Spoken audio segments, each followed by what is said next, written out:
is this atmosphere and how loud is it? I think it's different. I think it's the loudest atmosphere that we'll see this year probably. I just always remember, people talk about what's the craziest stadium to play in. I always say LSU right off the bat. So night game in Death Valley, you can't beat it. Top 5 matchup. Be a fun game. Okay, so how different is it to you now as a center versus being a guard? Making calls, having to kind of we're gonna have to mouth things, kind of read lips. I remember always having to do that. You're just kind of getting the gist of what the center's saying. You're not really hearing everything, and just kind of knowing just the guy next to you, what he's thinking, and sometimes you're not going to be able to hear the call. Just doing that and just hearing the the quarterback and all the changes that we have to do with that too. So just working through that this week. You made the 14 trip too, right? Yeah. Just how do those two compare? I mean, you got one game going to overtime, another game sort of going to the fourth quarter 0-0. Just what do you remember about the two contrasting styles of this? Just all the emotions that come with that, style of game. There's so much on the line when this game comes around as far as the implication of the, the whole season.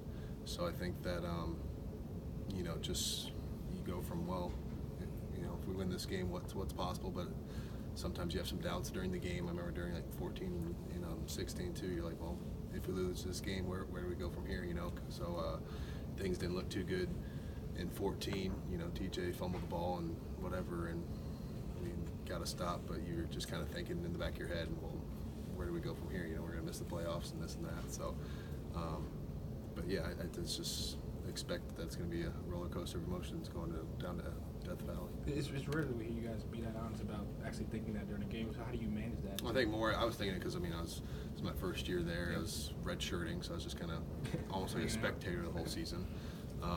So I was definitely more into that. I think, when you're playing, you don't think about it as much. You're just kind of thinking, all right, what's my job? Keep moving forward regardless of what the circumstances. So I'd say that was a little different in 14 for me. So that was kind of more of that. But in 16, when we won 10-0, I think it was, I wasn't thinking that as much. You were here for the unveiling, I guess, at the first playoff rankings. Yeah. What was that like? Do you remember what it was like just to watch that for the first time? It was cool. You didn't really know what it was going to be like, so everyone was watching the TV and just seeing them talk about it and all this stuff. So it was cool. At the same time, it was I remember Mississippi State was #1 or something earlier on. So a lot of things can change, and the earlier ones on are just kind of starting point throughout the whole season. Crazy season. November's a big month for us, so a lot to. Does that add? When you have been #1 in the past, and you've been other top 5 or whatever. How much does having that whole setup, the primetime thing, unveiling on TV, how much do you feel like that even puts a target on your back? I think there's no secret, around here. We've had a lot of success in the past, but that doesn't guarantee success in the future. And we know what we have ahead of us as a team. This month, just the games that we've got will be the biggest challenges for this team so far. So I don't think we really take too much stock into that. And I think that we just kind of put our heads down and just go to work. And regardless of what ESPN says or the rankings and all that stuff, we know what we have to accomplish and all the work that we have left to be able to be where we want to be at the end of the season. It's not often that you can clinch the division, I guess, this early, and you can clinch it against LSU. Is that something you guys talk about, or does that add any extra emphasis? I actually just found that out today. I was just eating lunch and saw it on ESPN, if they would clinch the West if they win this game, which, is, like I said, just one step towards the ultimate goal. But yeah, this just adds to this game. They're going to give us their best shot, and we're going to have to be ready for it. So, but like I said, being calm under fire and just going forward and doing your job, things will take care of themselves. Just from your review, how have you seen Mac Wilson and Dylan Moses both improve at inside linebacker? I just think, communication-wise, I think just being at the linebacker position, just being the center quarterback of the defense, just kind of getting everyone on the same page. So I think as the defense has grown, so have they. So, earlier on there was some, communication deals and stuff like that, and just new defensive coordinator, new linebackers, just a kind of a whole new defense, it seemed like. And so I think that, as the defense has grown, so have they, and that was probably one of the main reasons as well. Valley is obviously one of the tougher environments to play in the country, but what have you seen out of this year, Tua, confidence-wise, for you to know that he can handle that crazy atmosphere on the road? I think, no stage is too big for him.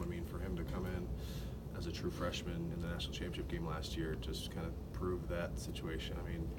That was as, hard of thing to step into as you possibly could probably do. So, for him to go out and execute like the way that he did, we've got complete confidence in him. And I just think that the way that we prepare throughout the week and the pressure that the coaching staff puts on us during practice really just kind of propels us into the game to where they want to make things easier in the game. And so we're not just bullets are flying, live bullets. So, they do a really good job at that. With the knowledge that, a player of Devin White's caliber is not going to be out there in the first half, does that elevate the intention to kind of score early and build a lead at all, or is that just? We're going to play regardless of who's out there, and too bad for him, but we're still going to go out there, do our jobs, and not really take too much stock, like I said, of who's out there. Game plan's still going to stay the same. So. Are you all going to watch the ranking show tonight? What time? What time is that? 6. 6. I'll probably still be here at that time, so I'm sure we'll see it on Twitter and whatnot, people discussing that, but it's not going to define the outcome come Saturday night, whether we're ranked 1 or 10, so whatever. All right, thanks.